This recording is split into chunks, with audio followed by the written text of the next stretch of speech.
الحمد لله رب العالمين أشهد أن لا إله إلا الله وحده لا شريك له ولي الصالحين وأشهد أن سيدنا ونبينا محمدا عبده ورسوله الصادق الأمين اللهم صل وسلم وبارك على سيدنا محمد وعلى آله وصحبه ومن تبعهم بإحسان إلى يوم الدين سبحانك لا علم لنا إلا ما علمتنا إنك أنت العليم الحكيم. Pertama-tama saya ucapkan Assalamualaikum warahmatullahi wabarakatuh.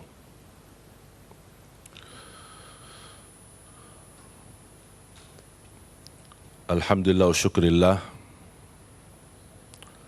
Apapun keadaan kita, kita harus belajar selalu bersyukur kepada Allah Subhanahu wa taala. Bagaimana kita menghadapi ujian yang cukup memberatkan kondisi dan keadaan kita. Tapi jangan lupa bersabda Rasulullah sallallahu alaihi wasallam, "Ajaban li amril mu'min, inna amrahu kullahu khair." Rasulullah SAW ta'ajub terhadap keadaan seorang mukmin. Semua apapun yang dihadapi itu baik baginya. In asabathu sarra'a syakar fakana khairan lah, wa in asabathu darra'a sabar fakana khairan lah, wa laysa dhalika illa lil mu'min. Ketika dia mendapatkan nikmat, bagi orang mukmin selalu bersyukur. Ketika orang mukmin mendapatkan ujian, bala, musibah, sebagaimana kita hadapi wabah ini, itu merubah ujian, dan orang mukmin adalah menghadapinya dengan sabar. Dan hal ini, kata Rasulullah SAW, tidak dimiliki kecuali orang yang beriman, orang mukmin yang mampu bersyukur terhadap nikmat dan mampu sabar terhadap ujian. COVID-19 merubah ujian, kita tidak tahu apa hikmah di balik ini. Tetapi ingat perkataan Sayyidina Umar bin Khattab radhiyallahu anhu, "Nahrubu min qadarillah ila qadarillah." Kita menghadapi takdir, tapi tidak boleh kita lawan takdir kecuali dengan takdir itu sendiri. Sebagaimana ketika terjadi ta'un, wabah ta'un di zaman Umar bin Khattab radhiyallahu an, dan beliau meminta dan memerintahkan orang yang ada di negeri Asyam tidak boleh keluar. Yang ada di luar negeri Asyam tidak boleh masuk ke negeri Asyam. Ada orang komplain kepada Sayyidina Umar. Dia berkata, ini kan qadarullah. Jadi tidak apa-apa kalau kita masuki ke negeri tersebut yang ada ta'un, wabah itu. Kalau memang Allah takdirkan kita kena, pasti kita kena. Kita tidak bisa lari daripada takdir Allah Subhanahu wa taala. Sayyidina Umar ibn al-Khattab radhiyallahu anhu berkata, kita lari dari takdir Allah dengan takdir Allah. Berarti usaha itu, ikhtiar mencegah itu takdir. Allah mentakdirkan kita menghadapi COVID-19, Allah pula mentakdirkan kita punya ikhtiar, punya pilihan untuk mencegah. Tidak boleh kita menyerahkan diri terhadap takdir dan membuang diri di tempat yang bahaya beralasan itu takdir. Makanya jamaah sekalian, salah satu bukti keimanan kita terhadap takdir, kita mampu merubah takdir itu. Kita mampu merubah nasib itu. Karena Allah sendiri berfirman dalam Al-Quran, Inna Allah la yughayyiru ma biqawmin hatta yughayyiru ma bi anfusihim. Allah tidak akan merubah nasib satu kaum. Sekarang nasib kita menghadapi COVID-19. Bagaimana nasib yang baik kita bersatu melawan COVID-19.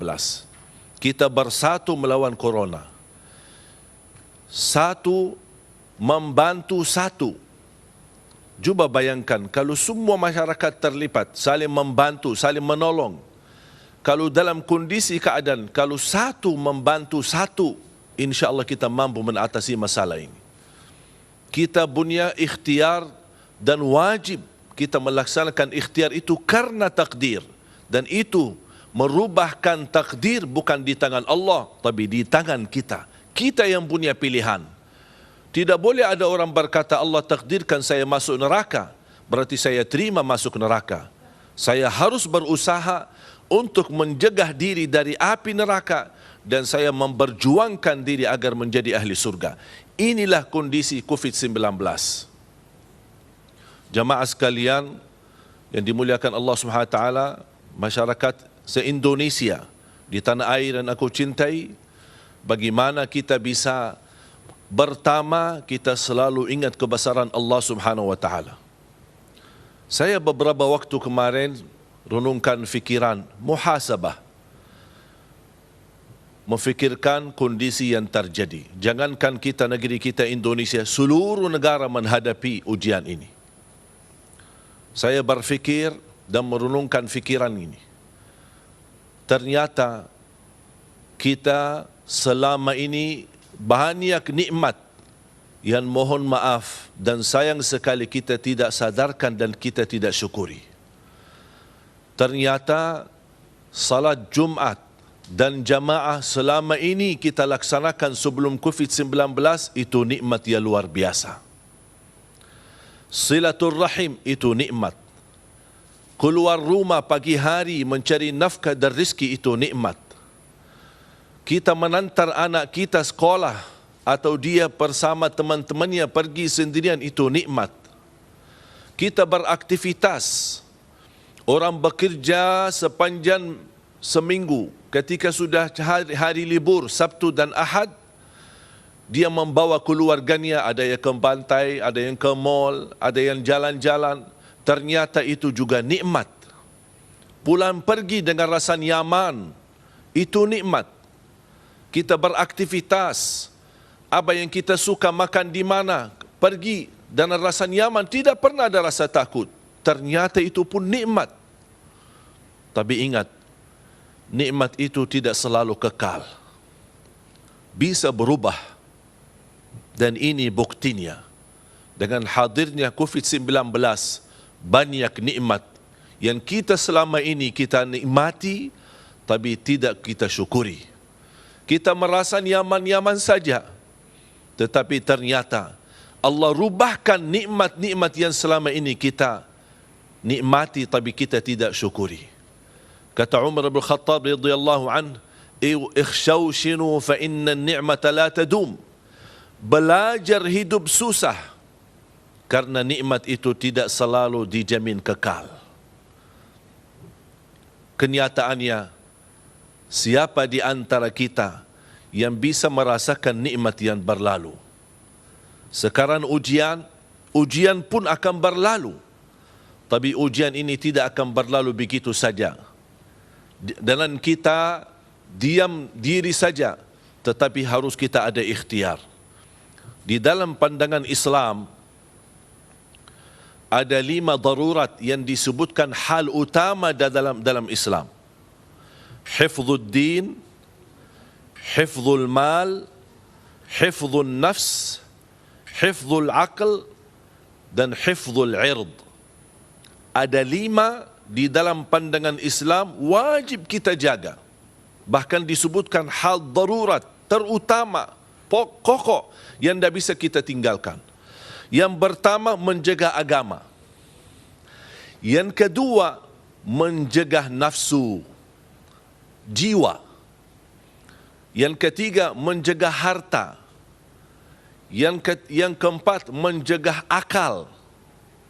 Dari semua hal-hal yang mengganggu dan merusakkan akal kita. Narkoba, minuman keras, membuat mabuk, hal-hal yang bisa menghilangkan kesadaran akal kita. Terus yang kelima, menjaga kehormatan diri. Di antara yang disebutkan darurat yang kelima ini, ada 5 darurat hal pokok dalam agama adalah hifdzun nafs, menjaga jiwa. Allah berfirman, wala tulqu biaidikum ila tahlukah, jangan sekali-kali kamu membuang diri di tempat yang membahayakan. Wa ahsinu, berihsanlah, berbuat kebaikan terhadap jiwamu, dirimu, karena Allah mencintai orang-orang yang berbuat kebaikan. Innallaha yuhibbul muhsinin. Ini kesempatan. Apalagi kita memasuki dan menyambut bulan suci Ramadan. Menurut saya Ramadan ini, kali ini, Allah memberikan ujian. Saya mengambil sebuah hikmah. Allah ingin kali ini ibadah kita berhubungan langsung sama Allah Subhanahu wa taala. Mungkin selama ini kita merasa nikmat sepanjang berkali-kali Ramadan yang berlalu. Nikmat i'tikaf, nikmat tarawih, nikmat buka bersama, nikmat ramai-ramai ke masjid. Tapi nikmat itu, saya ingatkan lagi, belum tentu kekal. Belum tentu dijamin terus-menerus. Kali ini kita bisa menikmati Ramadan, tapi dengan kita bermunajat di rumah. Kita tarawih di rumah masing-masing. Kita menjaga diri di rumah. Karena ada hal utama dalam pandangan Islam, wal wiqayatu khairum minal ilaj.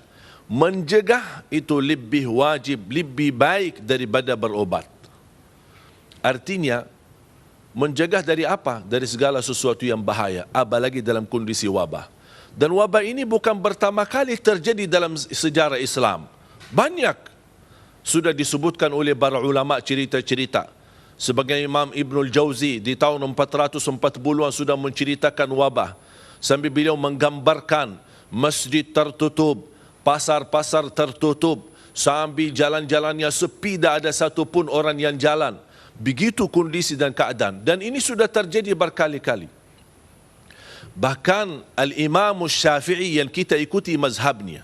Cuba tolong orang yang ingin betul-betul mengikuti pandangan Imam Syafi'i. Dan saya yakin Imam Syafi'i kalau masih hidup dan masih ada di tengah kita akan mewajibkan kita diam di rumah. Karena itu pandangan Islam. Apa kata beliau?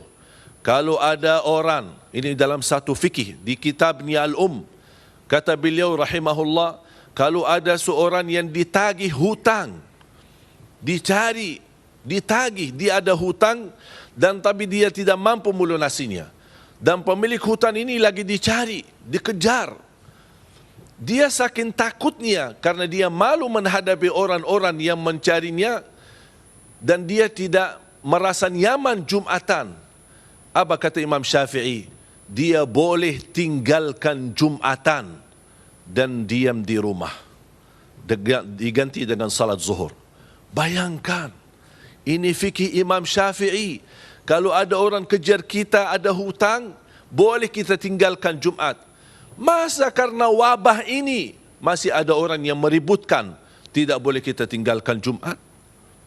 Semenjak datangnya corona ini, COVID-19, saya tidak Jumatan dan saya tidak melaksanakan salat berjamaah, hanya di rumah bersama keluarga. Tidak beraktivitas kemana-mana. Selalu berusaha menjaga karena itu perintah Islam.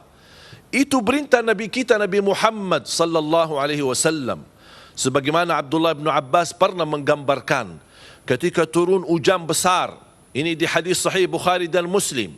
Beliau menyuruh muazzin ganti kata hayya 'alas salah, hayya 'alal falah dengan ucapkan sallu fi buyutikum, salatlah kalian di rumah masing-masing. Ada orang yang mengingkari kok muazzin merubah kata-kata azan. Mana hayya 'alas salah yang selama ini kita dengar? Mana hayya 'alal falah? Sambil datangi ke Abdullah bin Abbas. Apa ini? Mungkar besar. Perbuatan sesuatu yang tidak pernah terjadi. Apa kata beliau?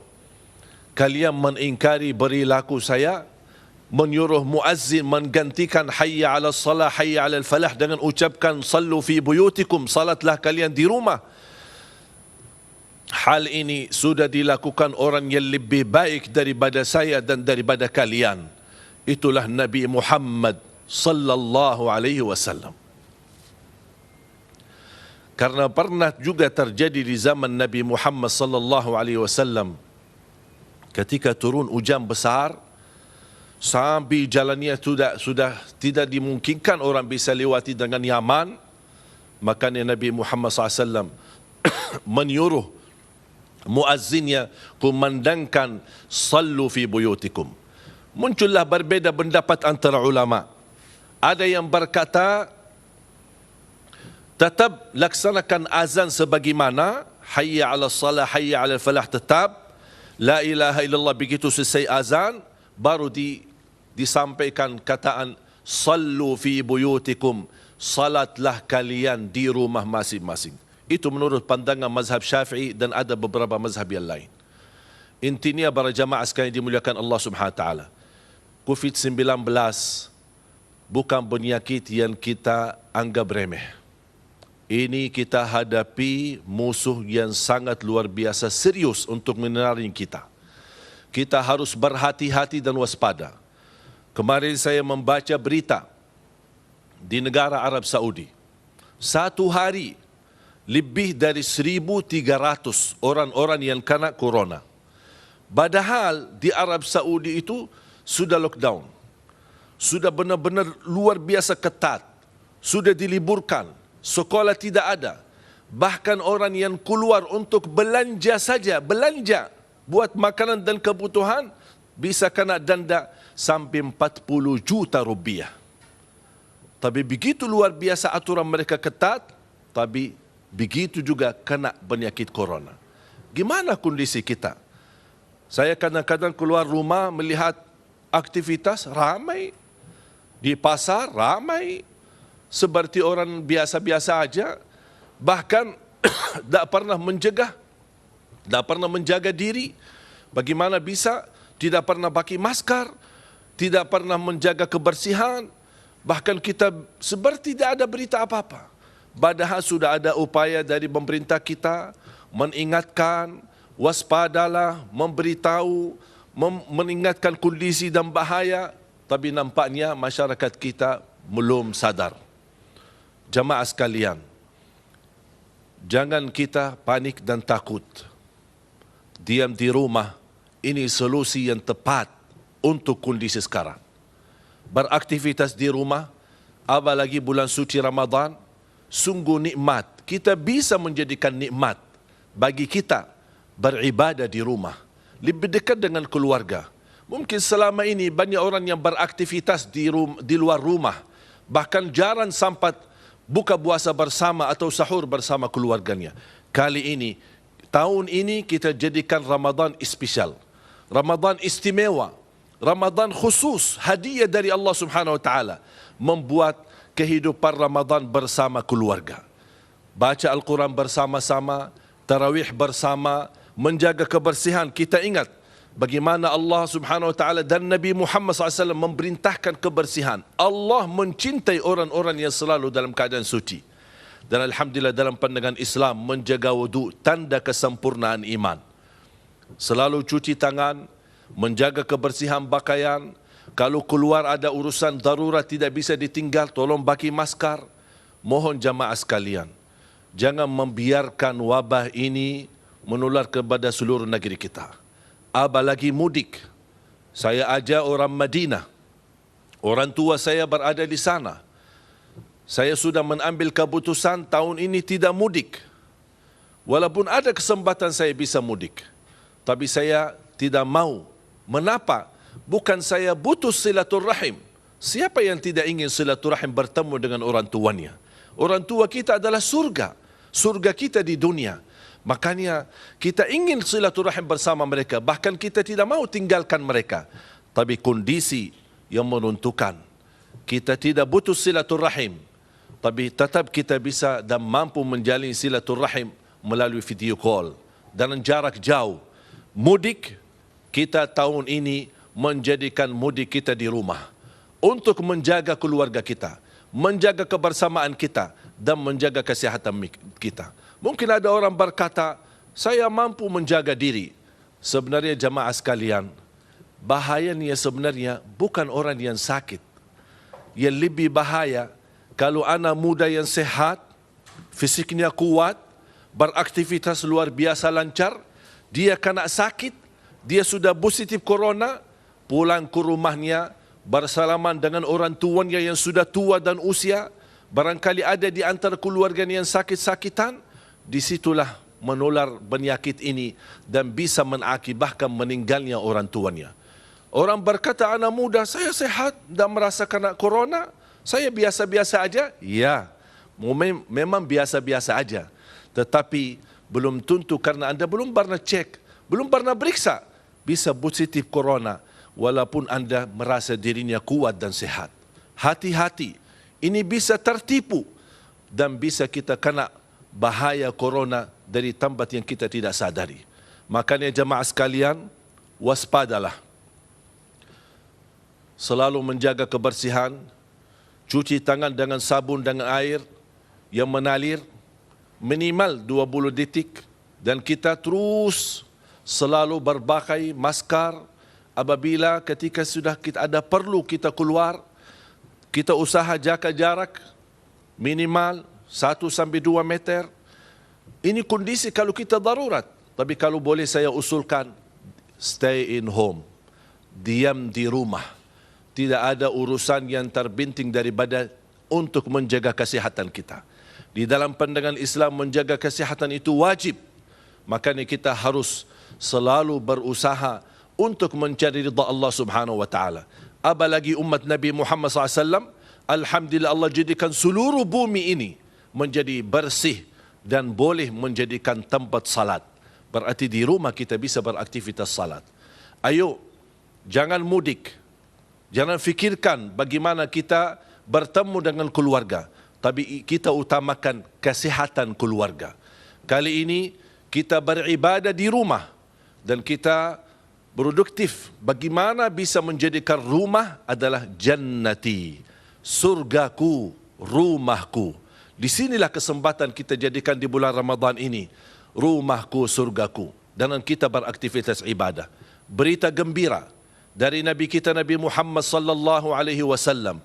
Ketika kita mendapatkan ujian ini, wabah ini, ada orang bertanya bagaimana kondisi ibadah kita. Selama ini kan kita usaha menyempurnakan ibadah, salat berjamaah, Jumatan, tarawih ramai-ramai di masjid, buka bersama, dan kita mengejar ingin meraih pahala yang sempurna. Tapi kalau kondisi begini, banyak kehilangan kesempatan kesempurnaan ibadah. Apa kata Rasulullah SAW di hadis yang diriwayatkan Imam Bukhari, "Idza maridal 'abdu aw safar, kataballahu lahu ma kana muqiman sahiha." Kalau ada di antara hamba karena dia musafir atau karena dia sakit, berkurang aktivitas ibadahnya, apa kata Rasulullah SAW? Tetap nilai pahalanya sempurna di sisi Allah Subhanahu wa taala. Sebagaimana dia dalam kondisi sehat dan tidak musafir, bahkan dia selalu berada di tempat yang normal. Makanya jamaah sekalian, jangan sia-siakan. InsyaAllah, sebagaimana banyak kenikmatan kehilangan di tengah kita, saya yakin dan percaya, InsyaAllah cerita wabah corona ini, COVID-19, akan menjadi cerita berlalu. Kesempatan kita bermunajat kepada Allah Subhanahu wa taala, memohon, ayo para pemuda-pemudi di rumah, para orang tua, anak-anak yang salih-salihah, ayo kita semua di rumah masing-masing, angkat tanganmu, memohon kepada Allah Subhanahu wa taala agar Allah mengangkat penyakit ini. Allah akan turunkan kemuliaan untuk negeri kita Indonesia. Akan Allah jaga negeri kita dari segala bahaya dan dari segala bencana. Kita terus bermunajat kepada Allah Subhanahu wa taala. Memang kita tidak bisa bermunajat di masjid, tapi barangkali munajat kita yang tulus dan ikhlas, munajat kita yang tulus dan ikhlas di rumah masing-masing, pasti akan Allah ijabah dan akan Allah mengangkat bala. Saya merasa sedih karena tidak bisa tarawih. Saya merasa menangis karena tidak bisa mudik. Saya merasa terluka hati saya karena tidak bisa Jumatan. Tapi ini ujian, wajib kita turuti, wajib kita imani.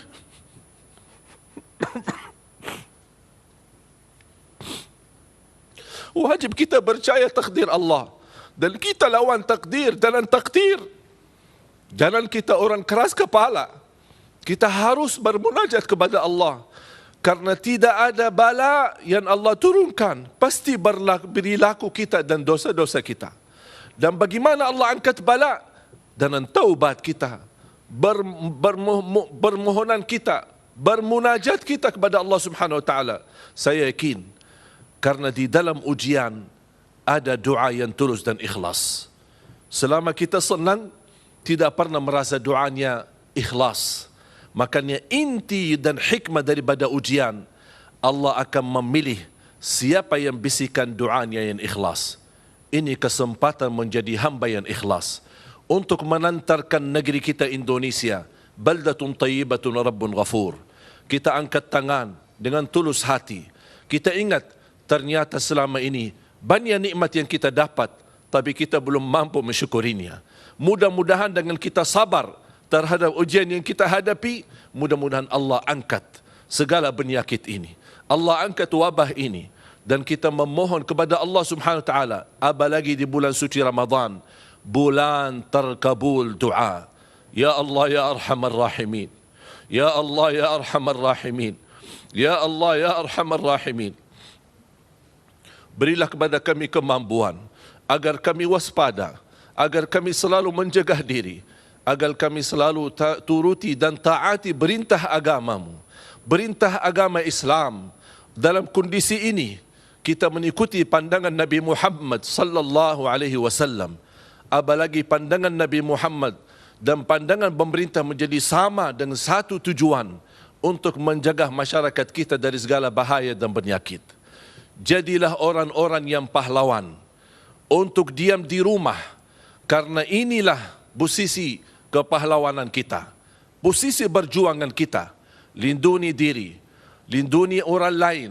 Mari menangkan perang melawan COVID-19. Indonesia bisa.